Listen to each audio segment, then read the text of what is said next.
You don't need 50 grand and a fancy agency to build a real brand strategy. You need the right steps in the right order.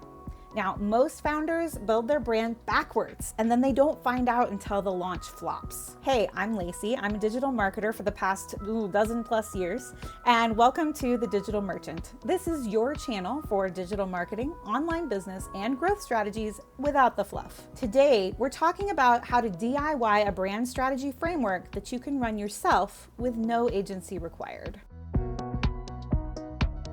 Okay, when you're trying to decide whether to DIY your brand strategy or hire an agency, there's a real cost gap involved. Agencies can charge a lot for a full brand strategy, but winging it by yourself risks the whole launch. The good news is there's a middle path, running the process yourself with a proven framework. Okay, let's talk about what brand strategy actually is, because I want to clear up the vocabulary fast.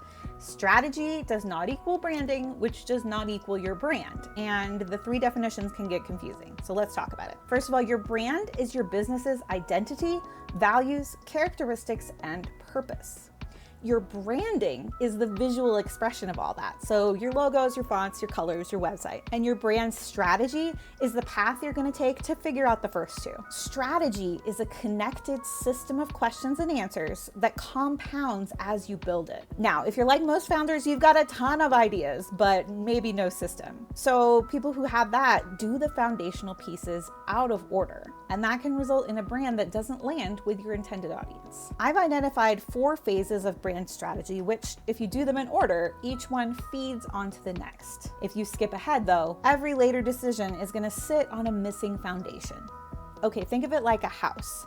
When you walk into a beautiful house, nobody compliments the foundation, but the interior decorating is a little bit pointless if the walls are all falling down. Your brand strategy is like the foundation that holds up the house. Okay, phase 1 is understanding your customer. So we know that every product solves a problem, and you can't sell until you understand that problem from the customer's perspective. You got to go past demographics into real behavior. That includes things like their motivations, their objections, any buying rituals or habits they might have, their beliefs, and all the context that surrounds what's happening when they're making a buying decision. So the DIY move here is to talk to actual ideal customers yourself through things like surveys, interviews, and other types of market research. You want to build a buyer persona from real data, not just your guesses. This is a place where some founders may assume they know who their customer is, but they might be wrong, or even just a little bit wrong. A lot of founders might assume that their customer is just like them, or just like they were at a previous point in time. But your actual customers who are ready to buy may be different from you or have a different experience. I also want to caution you against just generating an AI buyer persona.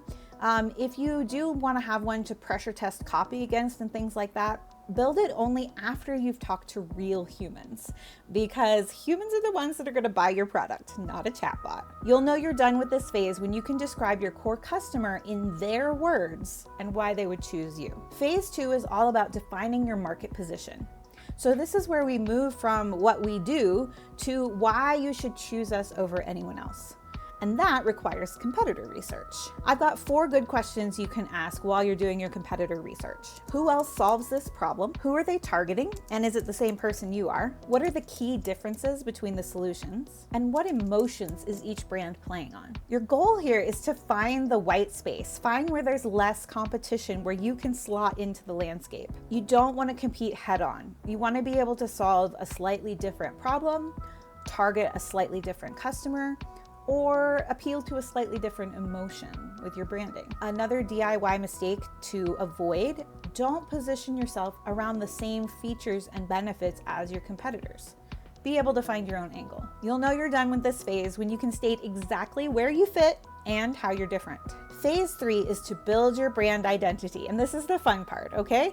This is where we get to translate all that research you've done into creative. So visuals like your logo, your colors, your fonts, your photos, and the voice and tone you'll use across your web copy, your packaging, and your social media. There's 3 pillars you can keep in mind that are going to underpin everything about your brand identity, and they should come across in everything you do, including your visuals and your copy or tone of voice. First, you should ask yourself, what's the heart and soul of my brand? An example of this that I love is Fancy Feast cat food.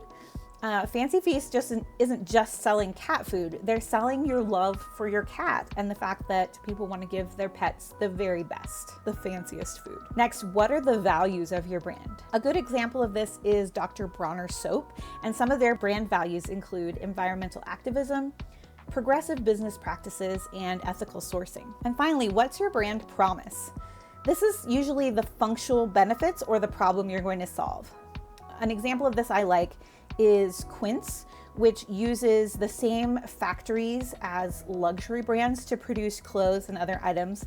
So you get luxury quality without the luxury price tag. Okay, here's an honest limit to DIYing this yourself.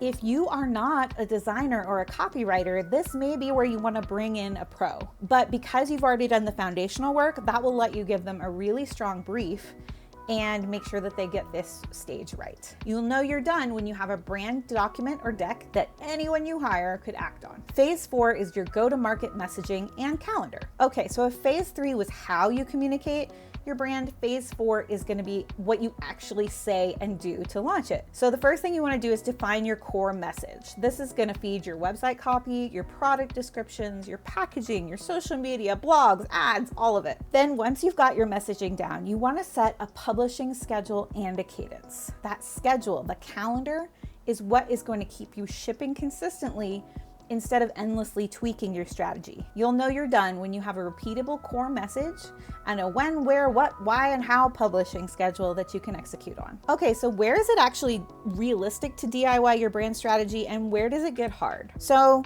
founders have something that agencies can't buy, and that's proximity to your customer and passion for your product. So that part makes phases 1 and 2, the identity foundation, very DIYable. In my agency, I worked with a SaaS founder who built an affiliate referral software because she'd been an affiliate manager for a decade and couldn't find the right tool to help her solve her problems. No agency could replicate the insider insight she had from all those years of actually running affiliate programs. But let's talk about the limits. We already mentioned that when it comes to the execution and craft stages, you may want to rely on some pros to help you with your design, your copy, and your photography. You may also find you lose objectivity, get a little too into the weeds, so lean on your close advisors and friends. And I will say the hardest part is the discipline of making the plan and then sticking to it after the excitement phase. So you already know that you're not going to wing something as important as your brand strategy. So the real question is, are you going to build your strategy with a proven framework or without one? One of my favorite resources for this is the DTC Operator's Brand and Branding Complete Toolkit. It's a really comprehensive collection of tools, templates, worksheets, and lots of questions to help you work through the framework in a lot more detail than I can go into in this video. And the price tag is way more reasonable than hiring a pricey strategist. You don't need to outsource your passion. Just borrow the framework and the discipline to get it done. I'm your digital merchant. Subscribe for more no fluff insights, and don't forget to stay digital, stay profitable.